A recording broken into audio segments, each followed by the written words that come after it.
Welcome to this video about how to convert between SI units.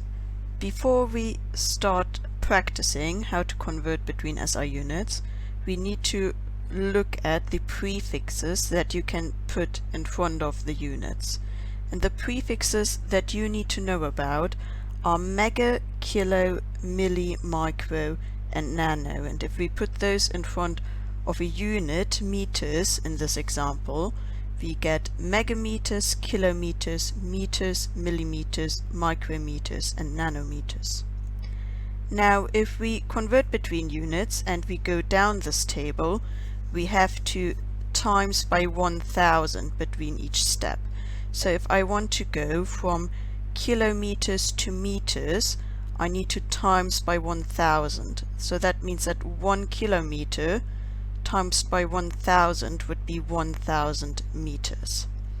If I want to go up the table, I have to divide by 1000 between each step. So if I want to go from nanometers to micrometers, I have to divide by 1000. So that means that 1000 nanometers divided by 1000 would be 1 micrometer.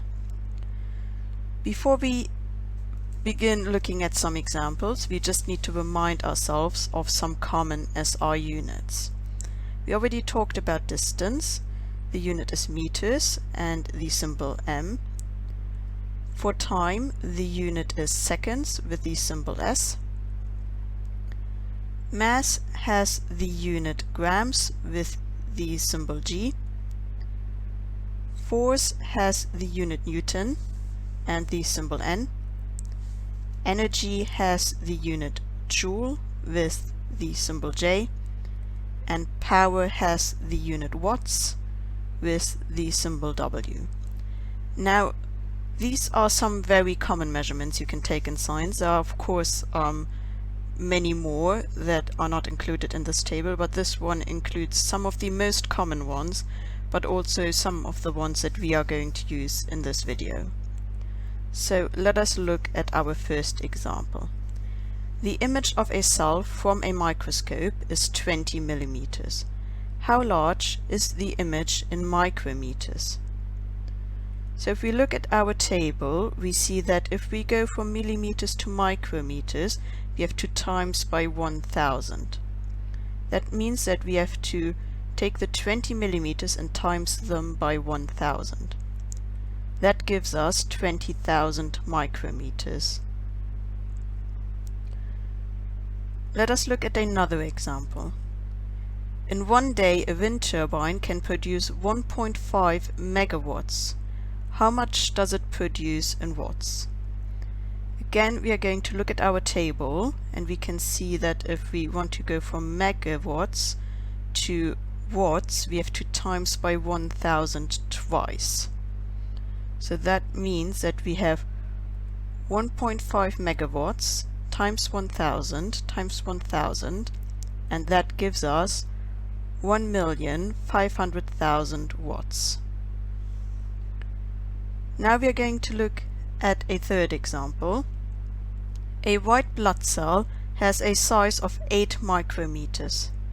How large is the cell in millimeters? When looking at our table, we see that now we have to divide by 1000 because we are going up the table, and we have to do this twice because we are going from micrometers all the way to meters. So we have to take the 8 micrometers, and divide it by 1000 twice. That gives us 0.000008 meters. Now have a go yourself. A rock sample has a mass of 5 kilograms. What is its mass in milligrams? Look at the table and try to convert 5 kilograms into milligrams. You can pause the video, grab a piece of paper, and have a go yourself.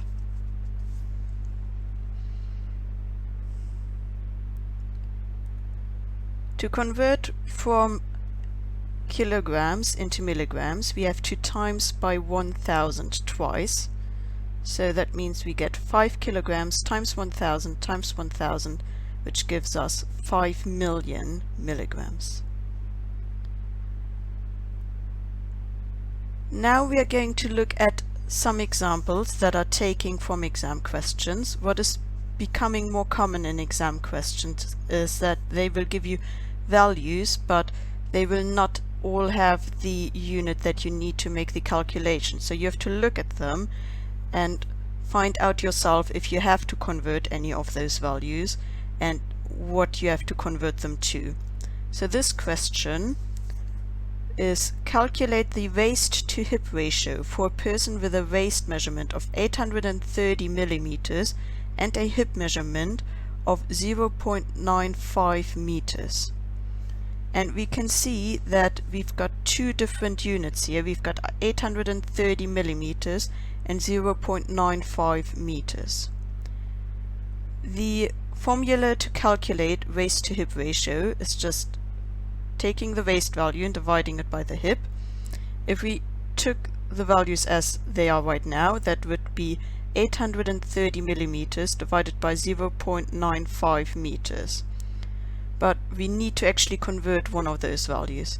If it does not tell you anything else in the question, I would always go towards the value that does not have a prefix.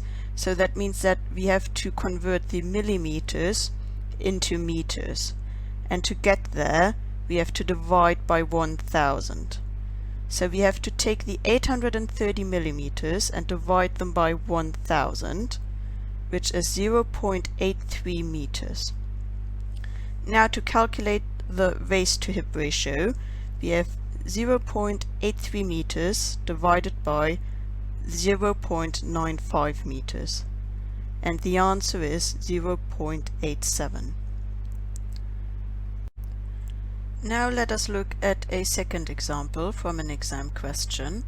A mobile phone has a total energy input of 9 kilojoules and transfers 5000 joules into useful energy. Calculate the energy efficiency. Again, we can see that there are two different units here. We've got 9 kilojoules and 5000 joules. The formula to calculate energy efficiency is energy efficiency equals useful energy output divided by total energy input. If we take the numbers and we put them into the equation, we would get energy efficiency equals 5000 joules divided by 9 kilojoules. But we cannot use the numbers like that. We have to convert them so we get the same unit. As I said before, always go towards the unit that does not have a prefix. In this case, that would be joules.